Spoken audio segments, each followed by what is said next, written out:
Hai, Assalamualaikum warahmatullahi wabarakatuh. Okey, sekarang ni kita nak teruskan lagi kita punya perbincangan pada muka surat 87. Okey, buku teks sains buku teks matematik matematik tahun 6. Okey. Jadi yang belum subscribe tu tolonglah subscribe dulu. Okey, supaya dapat banyak video daripada saya lagi akan datang. Okey. Jadi dah bersedia ke belum? Kalau dah bersedia, jom kita mulakan.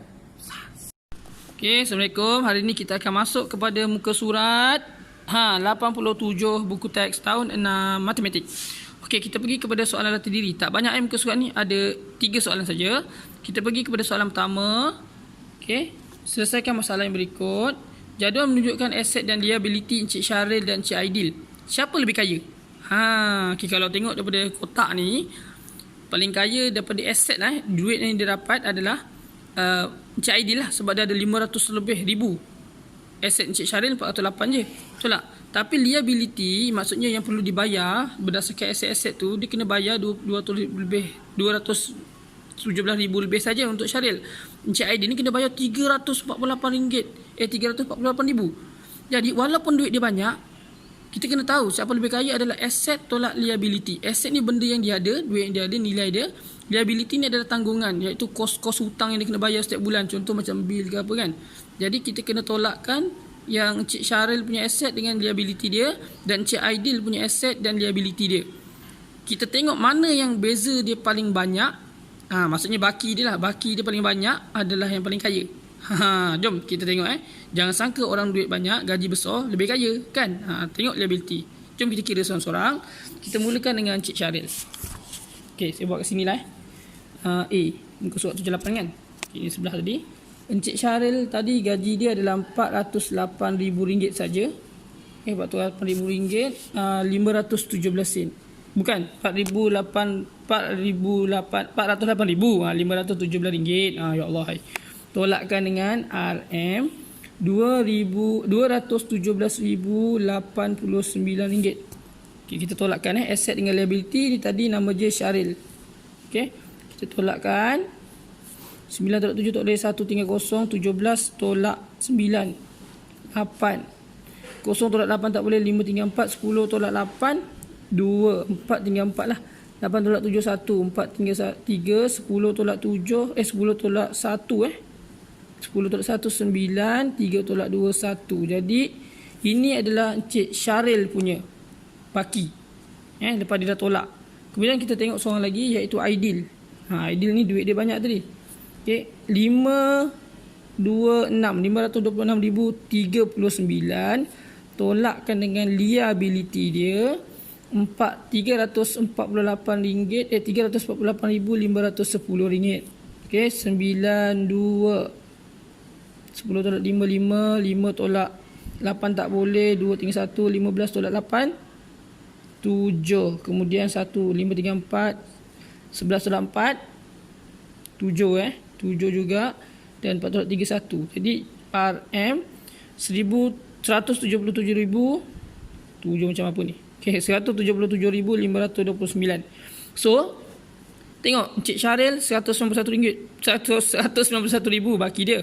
Encik Aidil pula 177,000. Mana lagi banyak? Dah tentulah Syaril. Okay, jadi sebenarnya yang paling kaya, yang lebih kaya adalah Encik Syaril. Tahniah Encik Syaril. Okey, seterusnya pergi soalan B. Soalan B, Puan Suryati melabur RM50,000 dalam satu skim amanah selepas tahun. Dia menerima dividen sebanyak 4.5%. Kira nilai dividen itu. Jadi 4.5% daripada RM50,000 saja. So 4.5 darab per 100 darab dengan RM50,000. Nampak macam senang, tapi bila kau buat nanti nampaklah sangkut kat mana, sebab dia ada point kat situ. Jom kita tengok mana datang masalah. Saya cuba Okey, jadi B tadi 4.5%. Okey, daripada 5 macam apa ni? Okey, darab RM50,000. Okey, RM50,000. Jadi okey, kat sini kita tengok kosong. Jadi yang kena buat adalah tak payah bagi, nasib baik. Darab sajalah 500 baki dia darab dengan 4.5. Nak selamat darab macam ni lah, walaupun kita boleh tolak ke tepi kan. Tak apa, sebab ada point 05, 0, 0, 0, 5 kali 5, 25. 400, 400, 5 kali 4, 20. Okey, tambahkan. Jawapannya 22500. Tapi jangan lupa, dekat sini ada titik. Bila dekat sini ada titik, kat atas tak ada kan? Kosong, kat sini ada 1. Selepas titik ada 1 nombor. Jadi kita kena lompatkan ni sekali. 1. Jadi jawapannya adalah yang tinggal 2250. Titik kosong tu tak kira sebagai, ni lah, dia kira sebagai ringgit je lah. Jadi jawapan dia adalah, nilai dividennya adalah RM2,250. Okey. Agak mudah sebenarnya. Okey, C. Harga satu set makanan seperti gambar di sebelah ialah RM12.90. Ni. Wow, RM12.90 Cukai perkhidmatan yang perlu dibayar ialah 6%.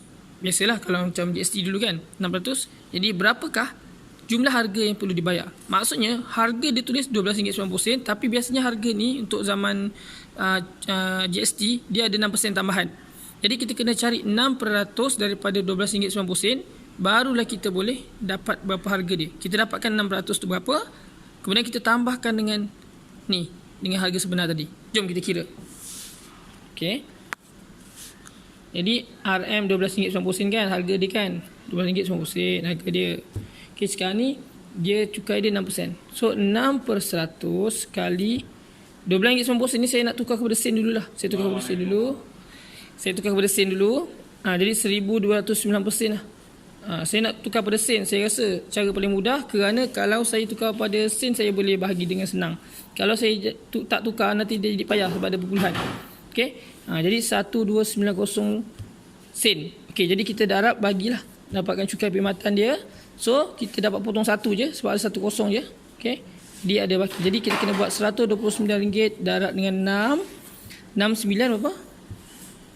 69 54. 9, 7, 3, 4, 5, 54. 6 kali 2, 12. 12 tambah 5, 17. 616 tambah 1, 7. Jadi 774 bahagi dengan 10. Ada kosong lagi 1 kan? Tak potong. So lompatkan saja. Maksudnya dia punya tambahan dia adalah 77.4 sen. Okey. Maksudnya harga tadi RM12.90 tambah 77.4 sen. Jom kita tambahkan. Harganya RM12.90 tambah GST RM 77.4 sen ni maksudnya 77 sen lah. 77 sen. 0.4 kat belakang. Maksudnya mungkin ada lebih kat situ lah. So, kita kira 9 tinggal 8, 10 tolak 7, 3, 8 tolak 7, 1, 2, 1. Jawapannya nanti maksudnya nilainya adalah RM12.13. Yang 4 ni kita abaikan sebab kalau kita tengok dia 4 kan, kalau dia 5 kita akan bunda jadi 14 lah. Tapi macam gini kan, 77.4 sen ni, kalau kita lebih 5 dia akan jadi 78. Tapi sebabkan dia 4 saya tak layan lah, sebab dia tak boleh dibundakan. Kerana duit tak lebih daripada 2 sen. Dia ada 2 tempat sen ni tak boleh lebih. Jadi harga dia RM12.13. Yang nombor 4 ni dibundakan, tapi sebab tak boleh bunda, sebab dia kurang daripada 5, jadi kekal 77 sen. So kita tak ambil yang ni. So harga dia RM12.13. Okay, 13 sen ni pun nanti bila dia bayar, dia tak boleh bayar 13. Dia kena genapkan mungkin RM12.10 sen. RM12.10 sen lah. Ataupun RM12.15 sen. Mana satu? Jawapan dia saya rasa RM12.10 sen. Sebab kalau 3 ni kita bundakan masih tak dapat. 3 ni kurang daripada 5, jadi dia akan jadi 10. Jadi jawapan ni adalah RM12.10 sen. Okey. Okey, sekian saja daripada saya. Okey, kalau ada apa-apa hal, boleh komen kat bawah. Okey, nantikan video saya seterusnya. Jangan lupa subscribe.